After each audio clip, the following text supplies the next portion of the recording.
La transition, déjà, c'est notre transition. Et cette paternité, on ne peut pas nous l'enlever, ça c'est clair. Maintenant, la gestion de la transition, c'est autre chose. Nous ne sommes pas des bénis oui-oui, nous ne caressons pas de pouvoir, nous ne sommes pas des gens qui sont affiliés à d'autres gens. Et nous revenons toujours en arrière. Le peuple s'est engagé derrière nous pour qu'il y ait des changements. Et ces changements, nous allons, coûte que coûte, vaille que vaille, en tout cas les défendre afin que le peuple puisse avoir satisfaction. Il y a du positif comme il y a du négatif. Le positif, c'est que vous conviendrez avec moi que l'armée est montée en puissance. En termes d'équipement, nous sommes mieux équipés maintenant. En termes de recrutement, il y a plus de troupes. En termes de la qualité de la formation, nous pouvons dire que nos militaires sont vraiment à niveau aujourd'hui. Et le regain de confiance, surtout au niveau des populations et surtout également au niveau des troupes. Ça, c'est très, très important. Et les populations déplacées sont en train de regagner petit à petit leur fief. Donc, ça, c'est du positif. Malgré tout ce qui s'est dit, l'embargo, le Covid a montré que nous étions résilients et que les Maliens étaient soudés parce que nous avons tous vécu la même chose et nous nous sommes mis ensemble pour surpasser ou dépasser ces difficultés. Donc, c'est très, très important, à mon avis. Maintenant, par rapport justement aux réformes politiques et institutionnelles, il y a eu des avancées, même si ce n'est pas allé souvent dans le sens que nous avions souhaité. Au début, nous avions demandé personnellement à ce que la Constitution de 92 soit dissoute. Aujourd'hui, nous sommes rattrapés parce que nous avions dit à l'époque que c'était un serpent à deux têtes parce qu'il y avait la charte, il y avait la Constitution. Donc, nous avions également dit qu'il fallait dissoudre les formations politiques pour reprendre à nouveau, parce que pour nous, 200 à 300 formations politiques, ça ne se justifie pas aujourd'hui. Donc, nous avions dit également qu'à ce niveau, il fallait aller en profondeur, même en termes de vie associative. Il y a beaucoup d'associations ou les ONG qui ne méritent pas leur présence sur le territoire. Pour l'organe unique de gestion des élections, l'EGE en quelque sorte, nous avions souhaité que l'EGE soit complètement indépendant parce que nous avions souhaité qu'il n'y ait pas, en tout cas, d'injonction ou de présence des formations politiques parce qu'on ne peut pas être juge et parti. Nous avons voulu à ce qu'il y ait quand même un appel à candidature qui allait se solder par un choix judicieux qui allait permettre, mais en termes de désignation aujourd'hui, bon an, mal an, nous sommes des mortels, nous sommes quand même dans une démocratie où le dictat du peuple, de la majorité est respecté.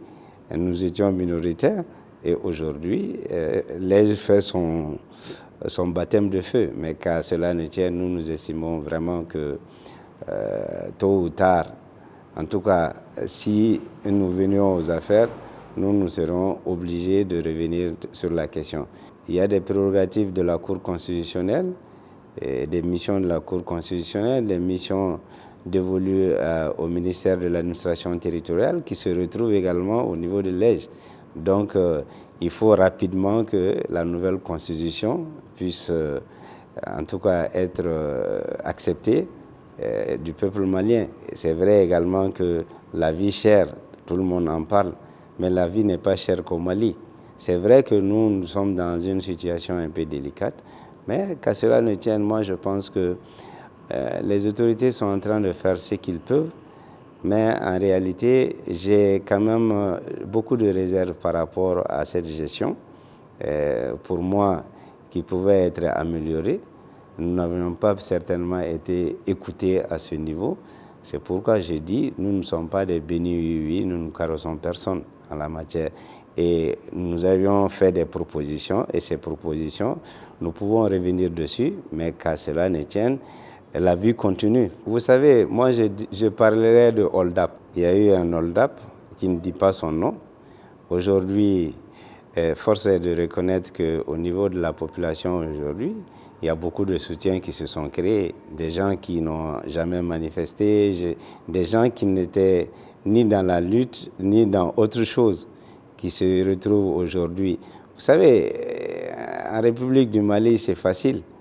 Les pouvoirs aiment surtout ceux qui les adulent, ceux qui les flattent. Ils n'aiment pas entendre autre son de cloche. Aujourd'hui, il y a une tension parce que tout le monde crie, les gens sont fatigués, les gens pensent que l'argent ne circule pas. Effectivement, quand l'État n'arrive pas à honorer ses engagements, il va de soi qu'il y ait des difficultés parce que l'État, c'est quand même le premier client du secteur privé. Et aujourd'hui, force est de reconnaître que la dette intérieure, elle est présente et elle fait souffrir non seulement les entreprises, mais également au niveau des populations, parce que les travailleurs qui sont dans le privé sont plus nombreux que ceux qui sont dans l'administration. Il n'y a pratiquement pas d'investissement à hauteur de souhait, et dû à la situation que nous vivons aujourd'hui. Je veux le dire à qui veut l'entendre. Bon an, mal an, quand nous regardons un peu les chiffres, vous allez voir que au niveau des salaires, je parle de l'administration malienne, ça oscille dans les 80 milliards par mois à peu près. Et les dettes extérieures que nous avions, le Mali est à jour. C'est vrai que le Mali soit à jour à ce niveau, ça aussi peut-être entre 40 et 50 milliards de ce que nous déboursons tous les mois, donc qui fait une bagatelle de 120, 130 milliards par mois. Et vous voyez un peu, mais la dette intérieure continue de souffrir. Moi, je pense qu'en lieu et place de payer la dette extérieure, il fallait surtout faire face à la dette intérieure. Parce que en réglant la dette intérieure, cela va régénérer des ressources encore pour l'État. Et même si pour la dette extérieure, nous devons payer des frais supplémentaires, il faudrait que les partenaires comprennent que le Mali est dans une situation en tout cas délicate aujourd'hui et que nous serons prêts à rembourser plus tard avec des taux d'intérêt peut-être acceptables et que l'État puisse faire face à la dette intérieure. Ma mission première, c'est comment créer de la richesse. Et créer de la richesse, je pense que parmi les politiques aujourd'hui, je peux le dire sans me tromper, que, en tout cas, je figure en bonne place devant. Notre avis par rapport à la question, c'était que l'accord d'Alger a été élaboré sous pression. Les autorités à l'époque étaient sous tension et ça a été élaboré. Mais le peuple malien dans son ensemble a souhaité, lors des assises, que cet accord soit relu. Parce que en termes d'exécution, en termes d'efficacité, tout le monde s'est rendu compte que cet accord ne pouvait pas prospérer. Donc, qu'à cela ne tienne, les sceptiques et surtout, je dirais, ceux qui pensent que la terre ne tourne qu'autour d'eux, pensaient qu'il fallait maintenir pour des raisons que eux ils savent. Et pour moi, cet accord, il est caduc. Et il ne peut pas y avoir deux poids, deux mesures. Revendiquer, c'est légitime. Nous sommes dans un État où les minorités doivent être également respectées, mais qu'à cela ne tienne, ceux qui ont à l'esprit la division, nous n'allons jamais les encourager. Cette France qui les soutenait à l'époque et qui continue peut-être à manipuler, je pense que les temps sont révolus aujourd'hui. Il faudrait que les gens comprennent que nous allons sortir de ça. Les problèmes maliens doivent être réglés par des Maliens.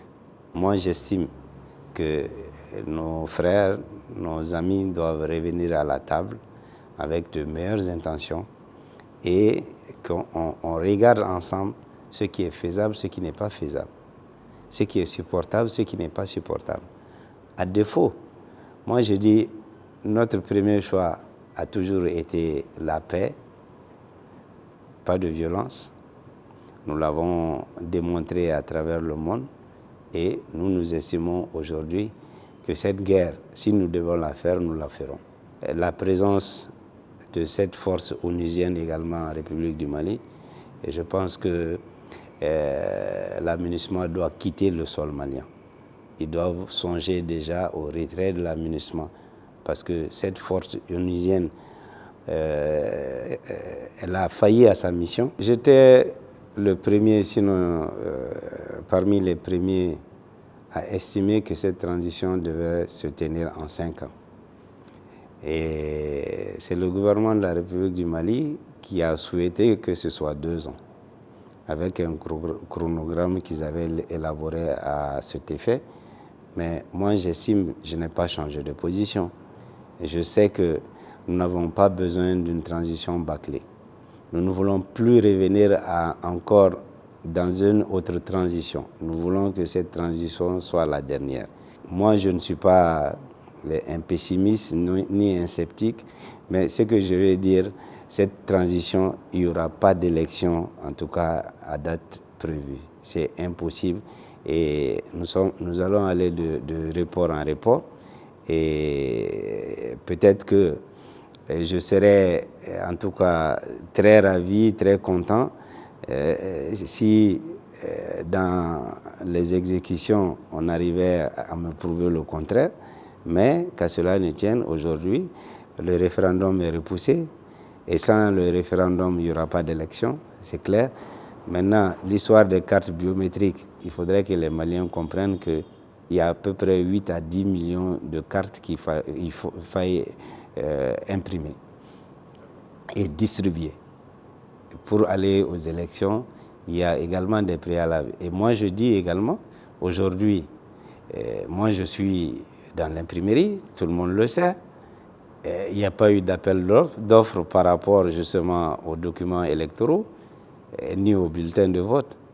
Nous avions encore le temps et où on veut encore faire passer ça de gré à gré comme si nous ne maîtrisons pas le temps. Moi, je pense qu'aujourd'hui, il est grand temps que des signaux importants soient également donnés à ce niveau. Il faut qu'aujourd'hui, le gouvernement arrive à communiquer, à convaincre avec des éléments sûrs, pas dans la littérature. C'est pourquoi j'ai fait une sortie une fois. Certains se sont posé la question si j'avais basculé dans l'opposition. Je ne serai jamais dans l'opposition parce que cette transition est la mienne.